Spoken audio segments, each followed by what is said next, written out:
Hello students, welcome to my channel Gyan Ganga. Students, स्वागत है आपका हमारे चैनल ज्ञान गंगा पर। और स्टूडेंट्स, लास्ट टाइम पे हमने इसमें डिस्कस किया था कि सेपरेशन क्या होता है और कैसे हम सेपरेट करते हैं सेडिमेंटेशन और डिकेंटेशन के द्वारा। ठीक है, तो चलिए अब जानते हैं कि इसके बाद भी अगर मान लीजिए कोई इम्प्योरिटी रह जाए तो हम किसका यूज़ करते हैं। तो मैंने आपको बताया था हम यूज़ करते हैं किसका, फ़िल्टर पेपर का। ठीक है, तो फ़िल्टर पेपर यूज़ होता है वो इसलिए किया जाता है क्योंकि इसमें बहुत ही फाइन पोर्स होते हैं, बहुत ही छोटे छोटे पोर्स होते हैं जो कि किसी भी तरह की इम्प्योरिटीज़ को फिल्टर के ऊपर ही रोक देते हैं, फिल्टर पेपर के ऊपर ही रोक देते हैं। तो ये देखिए अब यहाँ बता रहा है कि स्मॉल पोर्स होते हैं उसमें। ठीक है, क्या होता है उसमें, बहुत ही स्मॉल पोर्स होते हैं फिल्टर पेपर में जो उसको कचड़े को ऊपर ही रोक देते हैं, किसी भी इम्प्योरिटी को। तो जो एक फ़िल्टर पेपर है वो क्या है, एक मतलब इस तरह का फ़िल्टर है जिसमें बहुत ही फाइन पोर्स होते हैं, आपको ये याद रखना है। तो फ़िल्टर पेपर क्या है, एक ऐसा फिल्ट्रेशन इक्विपमेंट है, एक ऐसा फिल्ट्रेशन सब्सटेंस है जिसमें बहुत ही स्मॉल मतलब पेपर जैसा होता है वो, जिसमें बहुत ही स्मॉल पोर्स होते हैं और जो कचड़े उधर ही रोक देते हैं और पार नहीं हो देते हैं। तो याद रखना कि बहुत ही फाइन पोर्स होते हैं, बहुत ही छोटे पोर्स होते हैं, छोटे छोटे छेद होते हैं जिससे सारा कचड़ा ऊपर ही रुक जाता है, जो बहुत ही छोटे लेवल का भी होता है वो भी। ठीक है, तो फिगर 5.9 में शो कर रहा है कि क्या क्या स्टेप्स इन्वॉल्व होते हैं कि फ़िल्टर पेपर का कैसे हम यूज़ करेंगे। ठीक है, एक फ़िल्टर पेपर में क्या करते हैं, फोल्ड करते हैं किस फॉर्म में, एक कोन के फॉर्म में इसको हम फोल्ड करते हैं, एक फ़नल में, मतलब एक फ़नल में इसको एक कोन के फॉर्म में हम फोल्ड करके लगा देते हैं। ठीक, और फिर जो मिक्सचर होता है is then poured on the filter paper. और फिर जो मान लो कोई मिक्सचर है जिसमें कोई सब्सटेंस है या कोई भी इम्प्योरिटी जिसको निकालना है, तो फिर उस मिक्सचर को हम क्या करते हैं, उस मिक्सचर को फिर उसी फिल्टर पेपर पर डालते हैं। ठीक है, और जैसे मान लो जो सॉलिड पार्टिकल है मिक्सचर में वो पास नहीं होगा, do not pass through it. तो जो सॉलिड पार्टिकल है वो पास नहीं होगा, जो भी सॉलिड पार्टिकल है मिक्सचर में वो पास नहीं होगा फिल्टर पेपर से, और फिल्टर पेपर के ऊपर ही रुक जाएगा। ठीक है, तो आपको याद रखना है कि जो भी सॉलिड पार्टिकल्स है मिक्सचर में वो फिल्टर पेपर के रुक जाएगा और फिल्टर पेपर से वो पास नहीं होगा। ठीक है, अब जैसे देखिए यहाँ दिखाया गया, देखिए फिल्टर पेपर देखिए गोल गोल है, इसको लिया फोल्ड किया मतलब कोन के शेप में, फिर इसको फनल में लगा दिया यहाँ पे देखिए, फिर कर देते folding a filter paper to make a cone. तो इस तरह से आप फिल्टर पेपर को फोल्ड करके देखिए कोन बना सकते हैं, यहाँ पे दिखाया गया साफ साफ। ठीक है, कोन बना के फिर आपने क्या किया, यहाँ पे फनल में लगा दिया, फनल में लगा दिया, फिर आप इसमें आराम से फिल्ट्रेशन का काम अपना कर सकते हैं। ठीक, filtration using a filter paper. तो इस तरह से आप फिल्टर पेपर का यूज़ करके कोई भी फिल्ट्रेशन का काम कर सकते हैं। ठीक, तो ये हमारा फिगर 5.9 और 5.10 में दिखाया गया किस तरह से हम फिल्टर पेपर का यूज़ करते हैं। जैसे फ्रूट और जो वेजिटेबल जूस होते हैं वो मतलब उसको यूज़ करना पड़ता है पीने से पहले, ताकि उसमें से सीड हो गए, सॉलिड पार्टिकल्स हो गए, पल्प पार्टिकल्स हो गए, उसका गूदा हो गया, वो सारी चीज़ें इसमें से निकाली जा सके। तो बोल रहा है कि the method of filtration is also use in the process of preparing cottage चीज़। तो आपको याद रखना है जो कॉटेज चीज़ बनाते हैं या फिर जिसको पनीर बोलते हैं, उसको घर में बनाने के लिए हम क्या करते हैं, तो यहाँ भी मतलब फिल्ट्रेशन का मेथड यूज़ किया जाता है। तो यानी कि जो फिल्ट्रेशन का मेथड है वो कॉटेज चीज़ या पनीर बनाने में भी यूज़ होता है। ठीक है, तो ये आपको याद रखना है कि भाई कॉटेज चीज़ या पनीर बनाने में फिल्ट्रेशन का यूज़ होता है। ठीक,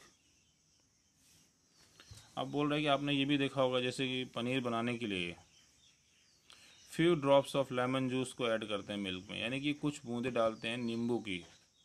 जब वो बॉयल होता है तो उसमें कुछ बूंदे हम डाल देते हैं नींबू के जूस की, यानी कि लेमन जूस की कुछ बूंदे उसमें हम डाल देते हैं। तो होता क्या है इसमें, this gives a mixture of particles of solid paneer and liquid. इससे क्या होता है कि दो तरह के मिक्सचर का एक सब्सटेंस तैयार होता है जिसमें सॉलिड पनीर होता है और जिसमें लिक्विड होता है। ठीक है, लिक्विड भी होता है। तो यही आपको याद रखना है कि इसमें जो है सॉलिड पनीर पार्टिकल्स होते हैं और लिक्विड तो होता ही है। तो जो पनीर होता है उसको सेपरेट कर लिया जाता है फिल्ट्रेशन के द्वारा एक फ़ाइन क्लॉथ या स्ट्रेनर से। तो देखिए यहाँ भी फिल्ट्रेशन का यूज़ हो रहा है। तो यही आपको याद रखना है कि फिल्ट्रेशन का यूज़ आपने ये देखा कि भाई पनीर बनाने में भी होता है या कॉटेज चीज़ बनाने में भी यूज़ होता है। तो याद रखिएगा कि पनीर बनाने में फिल्ट्रेशन का यूज़ होता है, जिससे जो सॉलिड पनीर पार्टिकल होता है उसको हम फाइन क्लॉथ से, जिसमें बहुत ही फाइन फाइन पीस होते हैं, ऐसा मतलब कपड़े का टुकड़ा होता है जिसमें बहुत ही छोटे छोटे छेद होते हैं। We separate the paneer with the help of a cloth. तो हम क्या करते हैं कि पनीर को एक कपड़े की मदद से सेपरेट कर लेते हैं। तो ये आपने देखा यहाँ भी फ़िल्टर करके हम इसको कर रहे हैं, तो फिल्ट्रेशन टेक्निक यहाँ भी यूज़ हो रही है, कपड़े की मदद से फ़िल्टर कर रहे हैं फाइन पनीर को, और या स्ट्रेनर का यूज़ कर ले रहे हैं हम, ठीक है। तो इस तरह से आपने इसमें देख लिया कि भाई फिल्ट्रेशन या फिल्टर पेपर का यूज़ कैसे होता है, ठीक है। नेक्स्ट टॉपिक बहुत ही इंपॉर्टेंट आ रहा है स्टूडेंट्स, वो है इवेपोरेशन।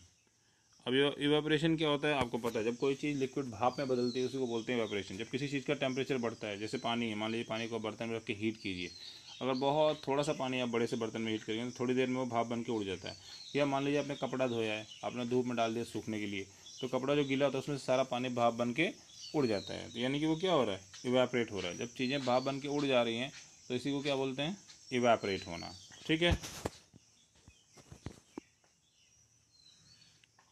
हाँ, जैसे यहाँ पे एक्टिविटी में भी बता रखा है भाई, थोड़ा सा बीकर लो, उसमें पानी लो, उसको बॉईल कर दो। अगर कंटिन्यूसली बॉईल करते रहेंगे तो वो किस में चेंज होता है, स्टीम में। स्टीम में यानी कि भाप में। तो यही आपको रखना है कि स्टीम में या भाप में चेंज हो जाता है ये पानी, तो उसी को बोलते हैं इवेपोरेशन। अब ये देखिए यहाँ दिखाया हुआ है, heating a beaker containing salt water. अगर मान लीजिए एक सॉल्ट वाटर है, एक बीकर है जिसमें मतलब नमक वाला पानी है, तो क्या होगा, यहाँ पे क्या कर रहे हैं हम, पानी जो है मतलब थोड़ा सा उसको हीट करेंगे तो पूरा का पूरा क्या होगा, डिसअपियर हो जाएगा, ठीक है। तो आपको यही याद रखना है कि भाई इवेपोरेशन में क्या होता है। और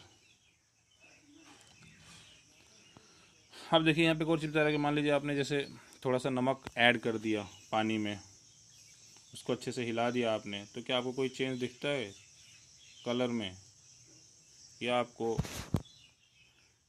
हिलाने के बाद क्या नमक दिख रहा है बीकर में। तो क्या करेंगे, heat the beaker containing the salt water. एक काम करना है कि भाई जो बीकर है उसको हीट करिए, जिसमें सॉल्ट वाटर, उस बीकर को आप हीट करिए। देखिए इसको बोलते हैं बीकर, ये जो ग्लास जैसा सब्सटेंस होता है इसको बोलते हैं क्या, बीकर, ठीक है।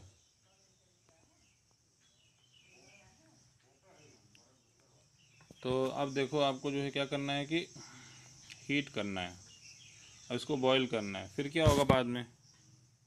अब बताइए इस एक्टिविटी में क्या यूज़ किया आपने, सिंपली क्या यूज़ किया, इवेपोरेशन की प्रोसेस को यूज़ किया है कायदे से देखा जाए तो मतलब आप जब बॉयल कर रहे हैं किसी चीज़ को और चीज़ें जब वो भाप बन के उड़ जा रही हैं तो उसी को बोलते हैं इवेपोरेशन, ठीक है।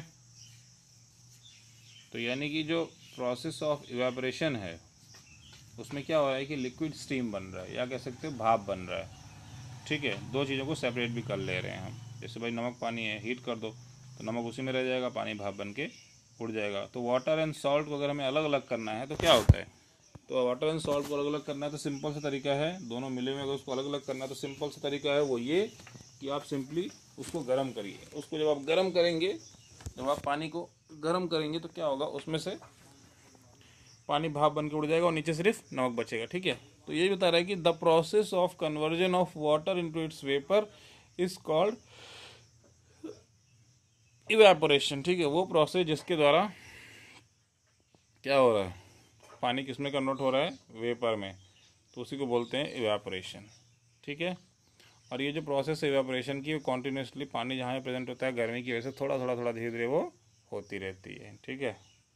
तो the process of evaporation takes place continuously wherever water is present, मतलब जहाँ भी वाटर प्रेजेंट होता है तो वहाँ पर ये ज़रूर होती है इस तरह की प्रोसेस। अब जैसे देखिए आपको पता है कि जो सी वाटर होता है, समुद्र का पानी होता है, उसमें देखिए नमक होता है। तो sea water contains many salts mixed in it. जो सी वाटर होता है उसमें बहुत सारे सॉल्ट्स मिक्स होते हैं, ठीक है। इसमें एक सॉल्ट होता है वो होता है कॉमन सॉल्ट। तो जब जैसे मान लीजिए सी वाटर, उसको अलाउ कर देते हैं कि एक जगह रुका रहे वो शैलो पिट्स में, तो वाटर क्या होता है, हीट होता है सनलाइट की वजह से, ठीक है। सनलाइट से वो हीट होता है और स्लोली स्लोली किस में कन्वर्ट हो जाता है, वो किस में कन्वर्ट हो जाता है, वाटर वेपर में कन्वर्ट हो जाता है। धीरे धीरे वो वाटर वेपर में कन्वर्ट हो जाता है।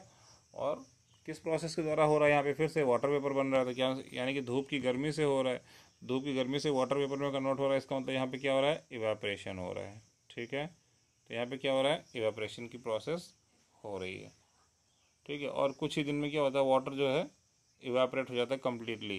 तो नीचे सिर्फ क्या बचेगा, नीचे सिर्फ बचेगा क्या, सॉलिड सॉल्ट, ठीक है। नीचे सिर्फ क्या बचेगा, सॉलिड सॉल्ट बचेगा, ठीक है। तो ये हमने देख लिया इस तरह से। अब जैसे जो कॉमन सॉल्ट है, अब भाई मान लीजिए सिर्फ सॉलिड सॉल्ट तो बच गया, लेकिन उसमें से हमें कॉमन सॉल्ट चाहिए। तो जो कॉमन सॉल्ट है उसको ऑब्टेन करने के लिए क्या करना पड़ता है हमें, तो जो कॉमन सॉल्ट है is then obtain from the mixture of salts by further purification. जो कॉमन सॉल्ट है उसको हम सॉल्ट के मिक्सचर से बाद में ऑब्टेन करते हैं फर्दर प्यूरिफिकेशन के द्वारा। तो मान लीजिए जो नमक हमें मिल गया, उस नमक को हम फर्दर अब प्यूरिफिकेशन प्रोसेस से गुजारते हैं। तो फर्दर जब उसको हम प्यूरिफिकेशन प्रोसेस से गुजारते हैं, तो यानी कि अब वहाँ पे हमें क्या मिल जाएगा, कॉमन सॉल्ट मिल जाएगा। तो हमने ये देखा कि हमने सिंपली पहले क्या किया, सी वाटर से जो वाटर है उसको इवेपोरेशन के द्वारा, यानी कि भाप बनने की प्रोसेस के द्वारा। इवेपोरेशन मतलब होता है वो प्रोसेस जिसमें पानी भाप बन जाए या स्टीम में कन्वर्ट हो जाए, उसके द्वारा हमने पानी को अलग कर दिया और फिर बाद में हम नमक को अलग कर लेंगे, ठीक है। तो इस तरह से पूरी इवेपोरेशन की प्रोसेस आपने समझ ली, पूरा का पूरा आपने फिल्ट्रेशन वाला प्रोसेस समझ लिया, ठीक है।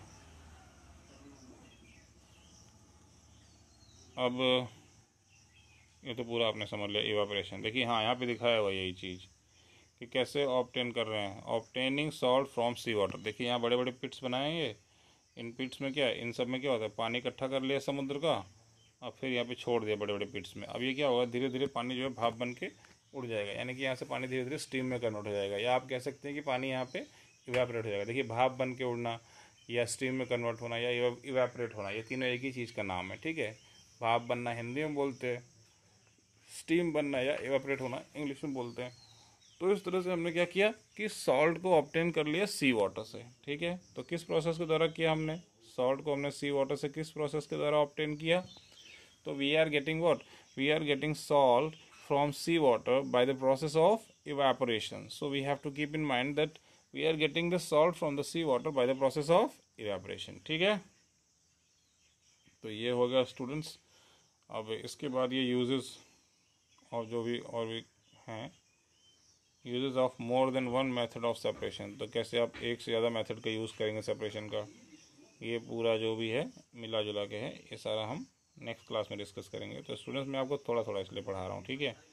तो एक कॉन्सेप्ट हमने समझ लिया लगभग इवेपोरेशन का। इसके बाद ये नेक्स्ट कॉन्सेप्ट हम पढ़ेंगे नेक्स्ट क्लास में, ठीक है। तो चलिए स्टूडेंट्स, मिलेंगे नेक्स्ट क्लास में नेक्स्ट कॉन्सेप्ट के साथ। इसको मैंने आपको थोड़ा सा पढ़ा दिया है, इसको अच्छे से समझ लीजिए, दिमाग में बिठा लीजिए, और फिर हम नेक्स्ट क्लास में डिस्कस करेंगे ये uses of more than one method of separation. इसको हम डिस्कस करेंगे नेक्स्ट क्लास में, ठीक है स्टूडेंट्स। तो मिलते हैं नेक्स्ट वीडियो में, थैंक यू।